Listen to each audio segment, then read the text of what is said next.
There are many reasons to love entertainment. Entertainment asks us to consider alternative circumstances, to put ourselves in positions that we don't experience and ask ourselves to empathize with characters. Well written entertainment also invites us to step out of our own lives, put ourselves in other people's shoes, and consider what kind of a life we want to leave behind and what kind of a legacy we want to have, what we might do in those circumstances as well. There are a lot of pieces of entertainment that seem to be formulaic and repetitive and redundant. I remember in the last 15 years, I guess for 20 years now, Law & Order has been around, and a series of crime dramas almost dominates most of the TV slots in the evenings. In fact, you can hardly turn on Ion television anymore without having to watch something about crime. And so it's interesting when something else piques your interest, and today I wanted to talk about why I love a show called Burn Notice.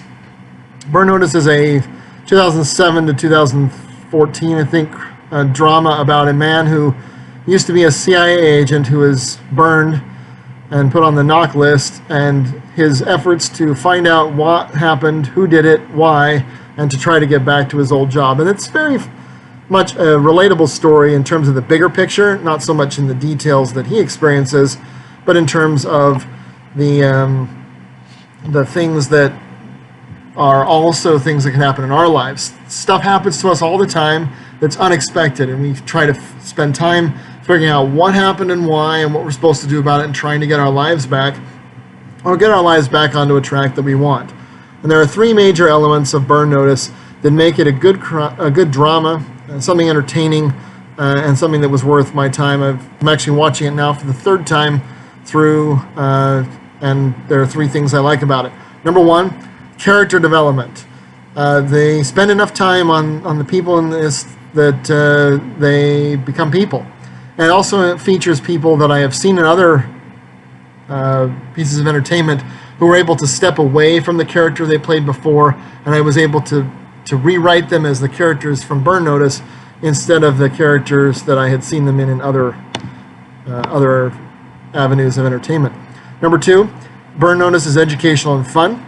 I'll talk a little bit about the things that they did to try to make it entertaining, entertaining, educational, and informative, instead of just something to, for action and such. Because there's plenty of action, but there's a lot of other things too.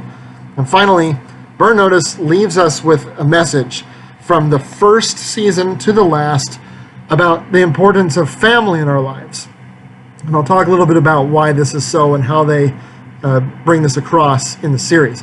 And since Jeffrey Donovan, who plays the main character, eventually becomes the producer and the director, it's clearly evident that even though he's also the protagonist in the show who's having to deal with the family issues, it's something that he actually wanted apparently to come through because it is a theme that's pervasive throughout all the seasons of the show. So number one, character development. In the very first episode, they introduce and you spend time getting to know each of the major characters. And they will introduce other major characters during the course of the show, but they give you background and spend time with each one of them. And in every episode of each season, you spend a little bit of time with them, and they all have their strengths. So it becomes this team that the main character has that he can draw upon for their talents, and they have some overlap, but everyone plays an integral role to not only the plot, but also to the circle of friends. He has these friends for good reason, and it invites us to consider the friends we have in our lives, what they bring to the table, why we're friends, where we have overlap, where we have conflict, because at the beginning of the show there is still old conflict, and then they resolve them between each other, and then it's replaced with their conflict with their main friend, who's the main character, as they deal with him and his internal conflict, and they ultimately, it's a story of redemption, where, like Star Wars, Star Trek, a lot of other things, where there's a person who is trying to recover his life, who almost loses it trying to recover his life. And if not for the friends that he has, if not for the characters who are there, it would have a totally different outcome. Also, it's funny, and maybe pun intended, that it was aired mostly on USA Network, and their tagline is "Characters Welcome." So I think that's pretty funny. So you spend each season of the show And there's a major character in each season who plays a role in the advancement of the plot. In the first one, it's the person who burned him. In the second, it's the people who made it happen. Then it's him trying to figure out how to deal with those people, eliminating those people, getting back into the CIA, and then becoming the same kind of people who burned him in the first place. The reason why he was burned is actually postulated in the plot in the second episode. So I don't know if they knew in the second episode where they were going to take this series, but now looking back, you can see in the second episode, they ask Michael, why do you think this happened? And he lists off 3 or 4, 5 things, and it's like the second thing he says, and that is the actual plot. And it's interesting that they kept that string through there. I don't know if they know they did that or if it's just a happy accident, but it is very interesting. So he gets to continue to be a spy. At one point in the first season, he's complained to his girlfriend, played by Gabrielle Anwar, who I first saw in the 1997 Disney Three Musketeers as the very wussy Queen of France, Marie Antoinette, who now is this major strong character, but who is strong in a bad way. And they're having this conflict in the car one day, and she says, I help you with your things. And he says, yeah, but I'm helping people. You're running guns. And there's this, it's a strong female who still needs a man, not because she can't live a life without a man, but because having a man in her life makes her life better. Nothing wrong with that plot, right? Well, I'll probably get some flack for that. Who cares? Okay? And then as the season progresses, Michael runs the risk as he gets caught up in what happens of becoming the very villains that he was fighting against in the first place, which is a very probably real risk for a member of espionage. And then he decides to be the good guy. So like I said, it is a redemption story where he's burned, he finds out why, he fixes the situation, then he starts going too far, and then his friends pull him back from the brink, and it's very well done. The other major character in it that I recognize from somewhere else is Kevin Campbell, who was the Prince of Thieves back in Hercules: The Legendary Journeys. So it's funny to see some of the same character elements that were back then, but he's also able to be a new person to where he's now Sam Axe to me. I don't even remember what his name was back in the other series. Because this is who he is, and I miss him, or as he likes to call himself, Charles Finley. And it was sad when I knew that Charles Finley wasn't going to be on TV anymore. Okay, point number 2. The show was educational and fun. At the very first and second season, there's this upbeat music, and every time he goes to do something espionage, there's also an educational moment where he explains what he's doing, why he's doing it, how to do it, without all of the how to do. So to give you an idea about what they do, why they're doing it, because he has no money, he has no backing, here's how to be a spy at home, because basically, you'll have probably that nosy neighbor who's spying on people, and so we all have a spy in our neighborhood sometimes. There's a lot of jokes. Like I said, the character development is really good. It's a bunch of friends, and so there's a lot of jocularity between them and a lot of moments for levity to lift the spirits of the show, which goes away in the last 2 seasons as the show becomes dark. As he, in the 5th season, end of the 5th season, his brother is assassinated as collateral damage, and he spends the 6th season trying to figure out who killed his brother, and then because he's angry, he then continues to go down the dark path, very a la shows like Star Wars, where he risks in delving into the darkness of becoming the darkness itself. So the jokes become fewer then, but they're still there, and it's a way to keep the audience interested. It's a way for him to talk while he's doing maybe obscure things and explain the actions behind what he's doing.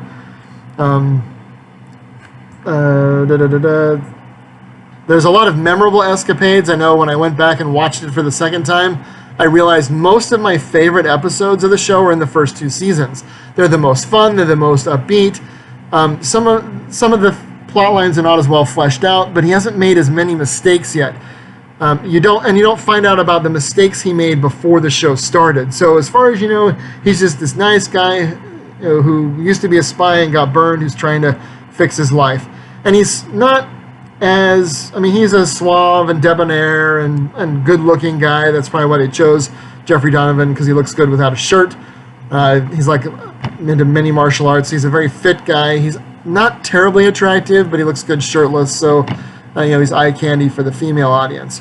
But he's also sort of a low-key American James Bond, where instead of being somebody who transforms the fate of nations, it's the neighborhood hero who gets gangs out of the neighborhood and gets a guy out of trouble with the law when he's framed for a crime he doesn't commit, who gets rid of a drug dealer in the neighborhood. I mean, it's just gets his brother out of trouble, where he's the all-American guy down the street, hero, James Bond, spy, that, maybe we all wish we could be. So there's a lot of educational, informative, and fun moments in the show as well, and it was fun to watch over and over again. Most importantly, and last but not least, the show emphasizes that family comes first. In the very first cutscene, which you see in the second episode, he says, family too if you're desperate. But his brother, his mother are featured in almost every episode, and as the show progresses, his family plays an increasing role in whether or not he's successful. And I like that theme. Not everybody's family is great. They're a very dysfunctional family. His father was abusive. He says in the first season, people in happy families don't become spies. And yet there's still this coalescence between them because they were all united against the abusive, drunk father who is absent because he's dead. And when they find out about why he died, they coalesce together even more. And as the show ends and his brother is killed, there's this effort to preserve his nephew and then to preserve a good life for his nephew, to tell him the truth without telling him the bad parts as he's going to grow up, because he's a small boy by the time the series ends, who's now an orphan. And he does stuff for his family. He goes to his mom's house all the time. His mom never stops bellyaching about that he doesn't come over and whatnot. And then the team itself, the characters that are there, become an ersatz family of their own. Eventually, there's another main character that's added to the cast, and towards the end, he's also an orphan who grew up to be a spy.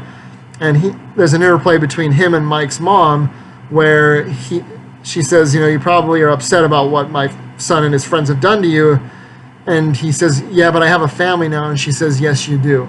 And they have become another family, showing also the truth that family isn't always blood, but that family is the only thing in this world that matters a damn. And he fights for his family. His brother is murdered. He tries to figure out what's going on. He's protecting his mom. His mom has a vicarious sacrifice for her sons.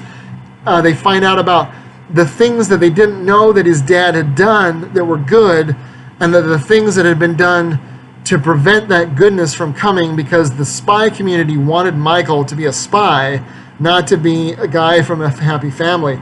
It's very complicated and very complex, a little convoluted, but it strikes a chord where I can imagine people who have similar life experiences, similar struggles with their families, similar difficulties, but in the end they come together. And even one of the recurring characters, the drug dealer, who then becomes their friend, requests their help once with his cousin, and he says they ask him, the reason why he looks out for his mentally retarded cousin, and he says, when I was young, I was getting beat up, and my cousin came up and took my side and got them off of me, and asked him why, and he said, your family, like it was that simple.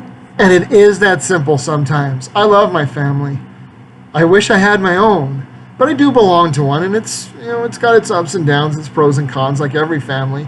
But I have a good family, and I know that, and so maybe that's why this theme of family comes first, and family is what matters, it resonated with me so much.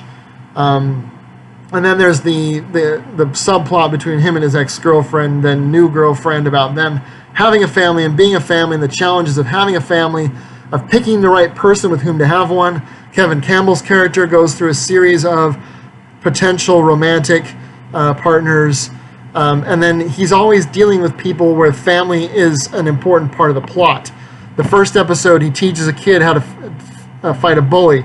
And the third or fourth episode, he's helping a girl and her mom, and she's upset she's going to miss out on prom.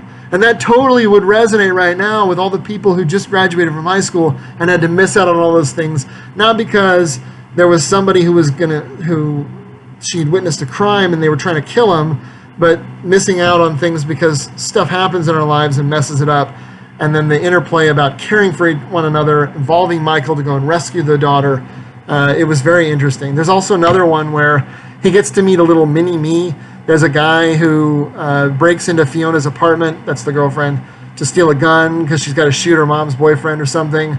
And so he gets involved to prevent that from happening. And the kid is a lot like him, and there's a lot of interplay between him and the kid. There's a kid in one episode who knows about making bugs and spy devices, so they actually use him in the plot.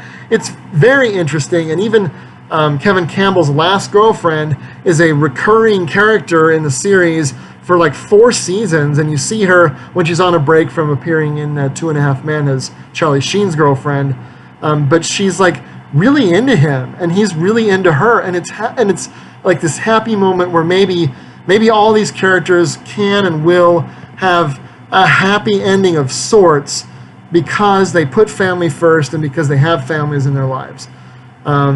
It's very interesting. So I loved the show not just because it was action-packed and entertaining. It also made me think. It invited me to care about the characters.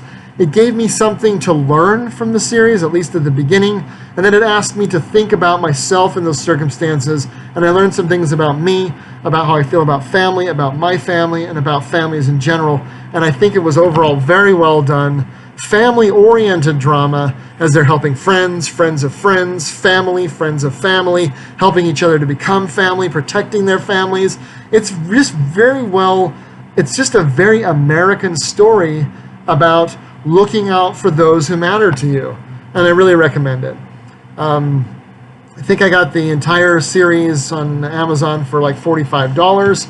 I'm sure you can watch it and not have to pay for it somehow, but give it a whirl because it's something a little bit different, and it's something like entertainment used to be. Now, I'm not going to put it in the Andy Griffith, Walton's Mountain type stories, but it's the closest thing to that I've seen in this millennium, where it's about more than explosions and objectification of women. Now, that being said, in the first couple episodes, when they do cutscenes in Miami, there's a lot of that. They spend time in clubs, they spend time in bars, they show pan shots of the beach, and there's a lot of that. But by the time you get to the end, that is only happening because it happens to be in the background.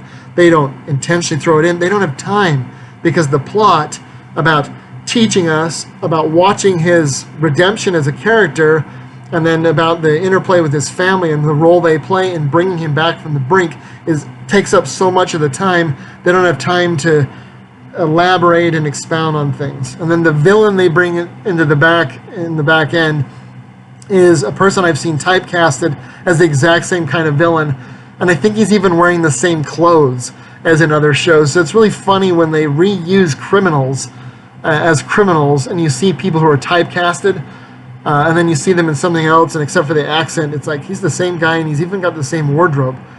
Clearly, you're not hiring the right people, because sometimes that makes a huge difference. Anyway, Burn Notice, interesting. Give it a whirl, something different. It may not be the kind of thing that's up your alley, but it's something other than crime drama. And I'm just so tired of crime, criminals, coroners, fire departments, Rescue 911, and I think we'll see more of this kind of stuff, especially as we move forward in a world where a significant amount of our politicians hate the cops because they don't want the cops to enforce the law.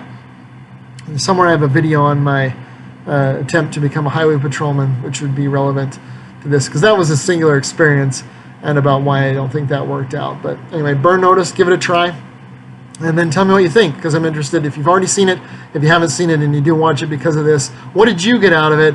And do you agree with my analysis or disagree? Why or why not? And we'll see you later. Take care of yourselves and each other. And remember, like they say so much in this show, family comes first. Have a great Sunday.